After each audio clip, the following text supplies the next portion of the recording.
बिस्मिल्लाहिर्रहमानिर्रहीम, अस्सलाम वालेकुम। बड़ी खबर यह है कि chief election commissioner Sikandar Sultan Raja की तैनाती के खिलाफ दरख्वास्त समाअत के लिए मुकर्रर कर दी गई है। इस्लामाबाद हाई कोर्ट में दरख्वास्त समाअत के लिए मुकर्रर हुई है और चीफ जस्टिस की अदालत में कहा जा रहा है कि ये समाअत होगी।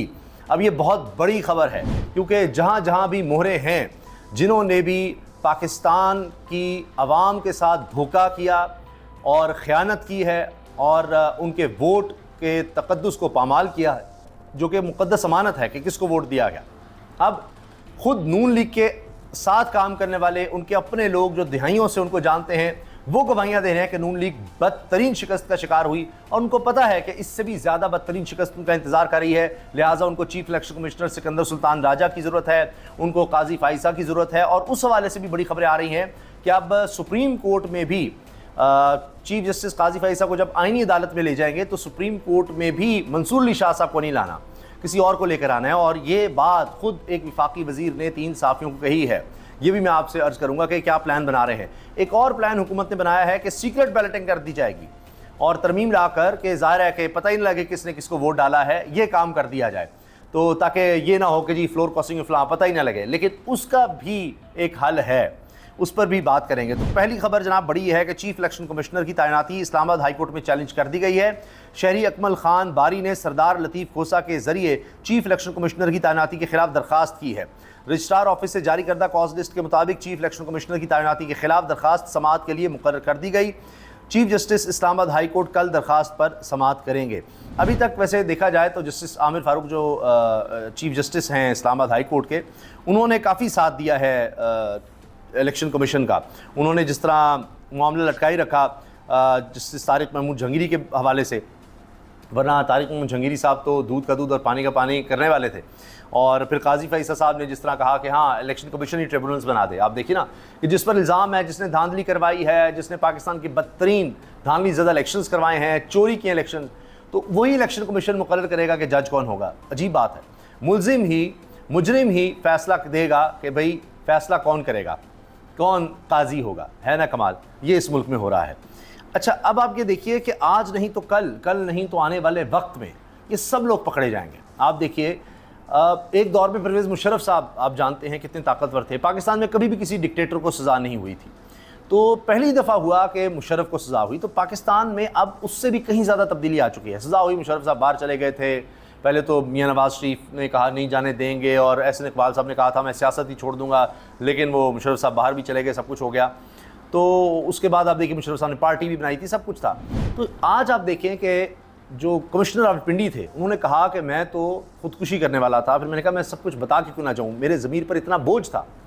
और उन्होंने जो प्रेस कॉन्फ्रेंस फिर की और उसमें एक चीज़ बता दी, उसके बाद फिर वो आज तक नज़र नहीं आए, गायब हो गए। और उसमें उन्होंने कहा कि चीफ इलेक्शन कमिश्नर और चीफ जस्टिस दोनों इस धांधली में मुलव्वस हैं जिन्होंने किया। और फिर देखिए बल्ला छीनने का सारा मामला वो भी सबके सामने था और आज तक एक चीज़ सामने आ रही है। और अब चीफ इलेक्शन कमिश्नर का किरदार, जिस तरह सबको पता है कि सब नज़र आ रहा था, वोट काउंट चल रहे थे और फिर रात को जाकर क्या क्या किया गया, किस तरह जनाब प्रिजाइडिंग अफसरान को तब्दील किया गया। फॉर्म 45 का आप देखिए क्या किया गया, फॉर्म 47 जाली बनाया गया, जो कुछ किया गया वो सबके सामने है। कभी ना कभी कहीं ना कहीं तो आप देखिए इनके साथ मुकाफ़ात अमल होना ही होना है। आज नहीं तो कल नहीं तो आने वाले वक्त में, ये तो पक्की बात है। क्योंकि जिस तरह से इन्होंने डाका मारा है इसकी मिसाल नहीं मिलती और कहीं ना कहीं जाकर तो ये चीज़ें खुलेंगी। अब आप देखें बिलावल भुट्टो साहब अब किस तरह से सब चीज़ें खोल रहे हैं, बता रहे हैं डेस्परेशन में कि नहीं हमें ये करना ही करना है। और वो कहते हैं कि जी आइनी तरमीम का मुसविदा पहले मेरे पास नहीं आया, वज़ीर कानून ने पहले सुप्रीम कोर्ट में जाकर जजों को बताया कि हम आइनी तरमीम के ज़रिए अदलिया की रिफॉर्म्स ला रहे हैं। इसके बाद सुप्रीम कोर्ट का मखसूस नशिस्तों पर फैसला आया और हमारे नंबर्स जो पूरे थे इन्हें कम कर दिया गया। ना इनके नंबर्स पूरे थे, ये ऐसी अपनी डींगे मार रहे हैं, इधर से उधर कर रहे हैं, तारीख़ों को गड़मड़ कर रहे हैं। फिर आप देखिए कहते हैं जी इमरान खान को जमहूरियत से कोई दिलचस्पी नहीं। इमरान खान कहता था नैब बहुत अच्छा इदारा है, गलत करने वालों को जेल जाना चाहिए। वो तो अभी भी सुप्रीम कोर्ट में भी गया, हालांकि उसके खिलाफ नैब सिर्फ इस्तेमाल हो रही है। नैब से इनको तो रिलीफ पे रिलीफ मिल रहा है, इन्होंने तरामीम भी कर दी, वो काजी साहब ने जायज़ भी करार दे दी। बिलावल कहते हैं हम कहते थे सियासतदानों को जेल में नहीं जाना चाहिए। हाँ नहीं जाना चाहिए जी, वो करोड़ों अरबों रुपए डिकार जाएँ, मुल्क के 1100 अरब रुपए लूट जाएँ, उनको नहीं जाना चाहिए। और देख लीजिए मुल्क कितनी तरक्की करेगा। अभी देखिए ना दुबई में ही 12.5 अरब डॉलर निकल आए हैं इन लोगों के, शराफिया के। बिल्कुल नहीं इनको पकड़ना चाहिए, सारी दौलत मुल्क से लूट कर ले जाएं। सरे महल बनाएं, एवन फील्ड्स बनाएं, ले जाएं सारी दौलत, दुबई में पैसा ले जाएं, सारे अरबों डॉलर ले जाएं, कोई नहीं इनको पूछना चाहिए, इनको जेल नहीं जाना चाहिए। इमरान खान ने वो रवैये दोबारा कायम किए। मैं इमरान खान को एक बार फिर मिसाक़ जमहूरियत की दावत देता हूँ, लें जी, यानी फिर भी कि जी इमरान खान जो है वो मिसाक़ जमहूरियत पर आ जाए, हमारे साथ डील कर ले, हमारे साथ डील कर ले, ये तो हाल है। लेकिन इमरान खान का जवाब सुनिए।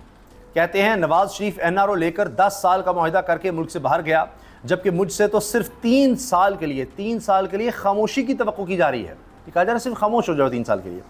वो 10 साल का मुआहिदा नहीं कह रहे हैं नवाज़ शरीफ की तरह, 3 साल तो दूर की बात, मैं तो महज 3 सेकंड्स के लिए भी खामोश रहने पर तैयार नहीं, और ना ही अपनी कौम के मफादात पर किसी किस्म के समझौते पर आमादा हूँ। इमरान खान भाई, उन्होंने तो अमेरिका तक एब्सोल्यूट नॉट कह दिया था, वो CIA के सरबराह से मिलने से इनकार कर दिया था।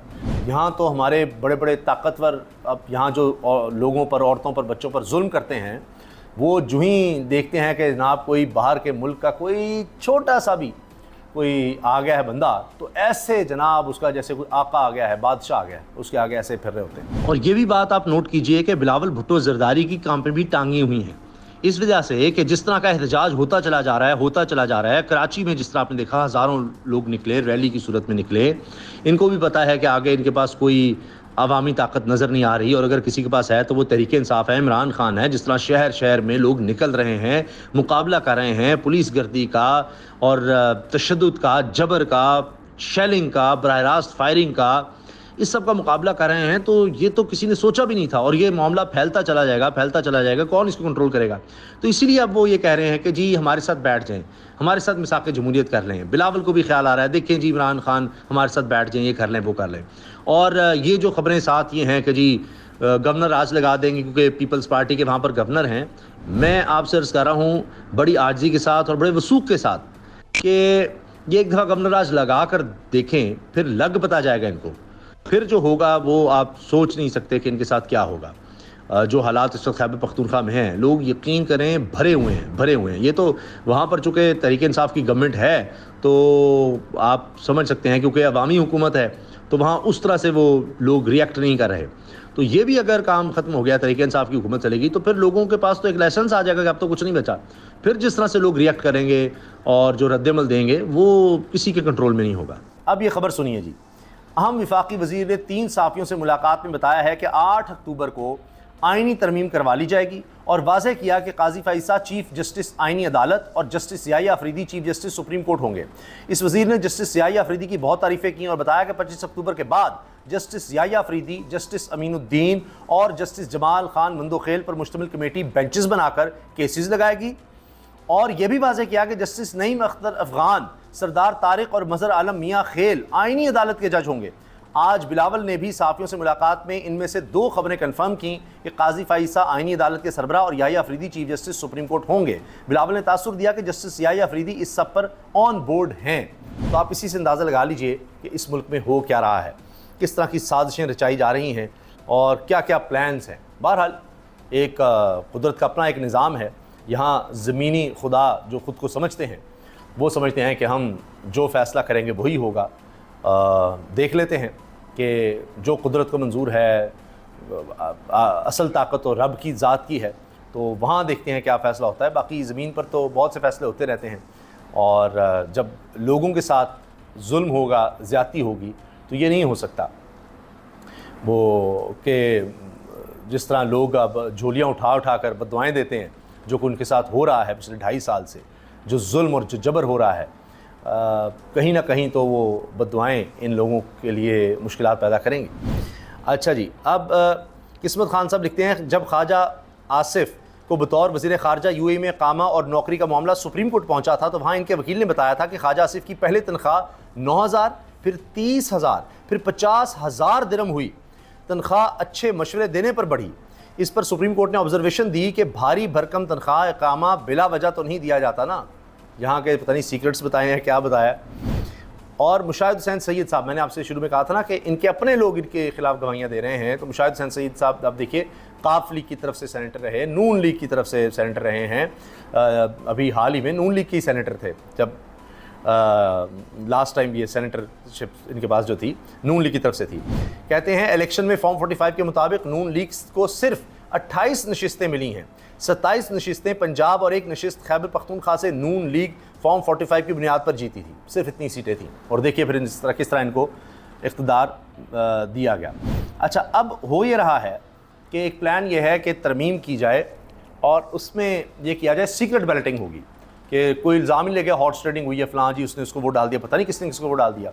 अब ये साजिश कैसे नाकाम नहीं जा सकती है, इस पर बड़े ज़बरदस्त रिपोर्टर हैं, इलेक्शन कमीशन को कवर करते हैं फ़हीम अख्तर मलिक। वो कहते हैं अगर सुप्रीम कोर्ट 63A नज़र सानी में फ़ैसला दे के मुनहरिफ अरकान के वोट गिने जाएंगे तो अपोजिशन की पार्लिमानी जमातें अरकान को तहरीरी तौर पर हिदायत दें कि असम्बली इजलास का बायकॉट करेंगे और अगर किसी सूरत वोटिंग में हिस्सा नहीं लेना तो ये कोशिश अपनी मौत आप मर जाएगी कि जी वो सीक्रेट बैलेटिंग पता लग जाएगा। जब कहा था नहीं जाना, जो गया है वो लौटा है, वो ज़मीर बेच चुका है, या फिर उसकी बहन बेटी या अहलिया को या किसी माँ को खाला को किसी को अगवा किया है और बताया गया है कि उनकी चीखें सुनवा कर कि देखो फिर हम क्या करेंगे, तो वोट जनाब तुमने कहाँ से कहाँ करना है। यही दो सूरतें हैं। अच्छा जी, अब इसके साथ साथ एक और बड़ी खबर आ रही है। देखें, ये जो एहतजाज हुआ है ना फैसलाबाद में, मियाँ वाली में, बहावलपुर में, उससे पहले हमने पिंडी में देखा, लाहौर में देखा, इस्लामाबाद में जलसा देखा, तो ये अब आप देखें कि बुकला तहरीक की तरफ भी बातचीत बढ़ रही है। और आपने देखा कि सुप्रीम कोर्ट के बाहर जो एहतजाज हुआ है, जिस तरह के नारे लगे हैं, चीफ जस्टिस काजी फैसला का पुतला जलाया गया है और अंदर चीफ जस्टिस के सामने खड़े होकर उनको फ्रॉड कहा गया है, तो ये सब कुछ जो हो रहा है ये अवामी प्रेशर बढ़ता चला जा रहा है और अब वकला भी इसमें आ रहे हैं। अब जनाब ताज़ा खबर है कि पेशावर हाईकोर्ट बार एसोसिएशन के ज़रिए-ए-तमाम ऑल पाकिस्तान वकला कन्वेंशन 5 अक्टूबर को पेशावर में मुनक़िद होगा। यहाँ लाहौर में 5 अक्टूबर को मीनार पाकिस्तान पर एहतजाज और वहाँ 5 अक्टूबर को पेशावर में ऑल पाकिस्तान वकला कन्वेंशन हो रहा है।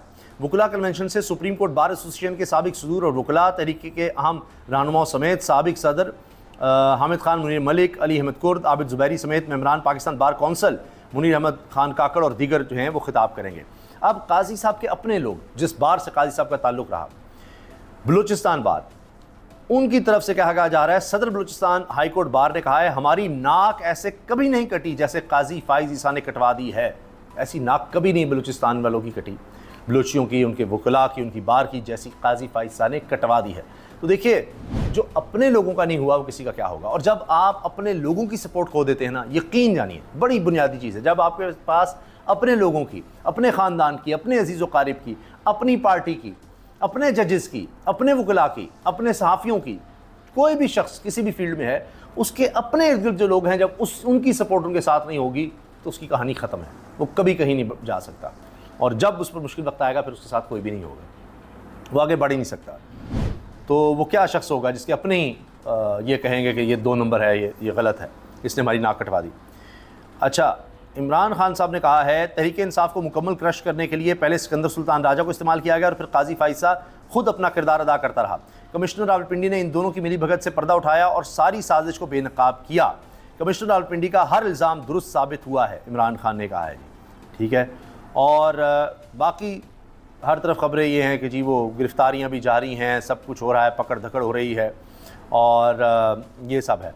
अच्छा, अब आप ये देखें कि मियाँ नवाज़ शरीफ के हवाले से चौधरी फवाद हुसैन क्या कह रहे हैं, क्योंकि चौधरी फवाद हुसैन साहब ने बिलावल भुट्टो ज़रदारी के बारे में भी कहा है कि इनको कुछ नहीं पता, ये जो बातें कर रहे हैं, कोई इनको होश नहीं है बिलावल को क्या कह रहे हैं क्या नहीं कह रहे हैं, इनको आइन कानून का ज़रा नहीं पता, जो इस तरह की जो भी ये बातें कर रहे हैं इस वक्त जाकर चैनल्स पे या साफ़ियों से या वकला से। कहते हैं शहबाज शरीफ और मरीम नवाज़ ने नवाज़ शरीफ को मीडिया से दूर रखने का दुरुस्त फ़ैसला किया। आज तवील अरसे बाद वो बोले तो मालूम हुआ कि जिसको 50 साल की सियासत के तजर्बे का दावा था, इसकी सियासी सोच का म्यार अता तारड़ और उज़्मा बुखारी का है। नवाज़ शरीफ ख्वाजा आसिफ एंड कंपनी अब नवासियों से पैम्पर वगैरह उनके लेकर आया करें, बदला करें, वो आगे की बात करें। और जनाब ये इस वक्त ख़बरें चल रही हैं और अब देखते हैं कि क्या होगा। लेकिन लगता ये है कि जो अवामी एहतजाज है, असल चीज़ अब वो है, सब आप उस पर नज़र रखिए। ये 4 अक्टूबर को डी चौक में, फिर 5 अक्टूबर को लाहौर में, और ये सिलसिला जिस तरह से बढ़ रहा है आगे। अब क्योंकि ये जो बंद कमरों की साजिशें हैं, जो ख़ुद को ज़मीनी खुदा समझते हैं, जो स्याह सफ़ेद के मालिक ख़ुद को समझते हैं, हर जगह अपने मोहरे बिठाए हुए हैं, ये समझते हैं जो मर्ज़ी कर लेंगे। सबसे बड़ी रुकावट इनके आगे अवामी है, जिनका मैंडेट चुराया गया है, जिनकी अमानत में ख़यानत की गई है, जिनको धोखा दिया गया है और जिनसे वादा खिलाफ़ी की गई है। तो अब वो चीज़ें अपने हाथ में ले रहे हैं और लोग निकल रहे हैं, और ये सिलसिला अगर तेज़ हुआ तो ये सारी की सारी प्लानिंग ये बढ़ जाएगी। इजाज़त दीजिए, अल्लाह हाफ़िज़।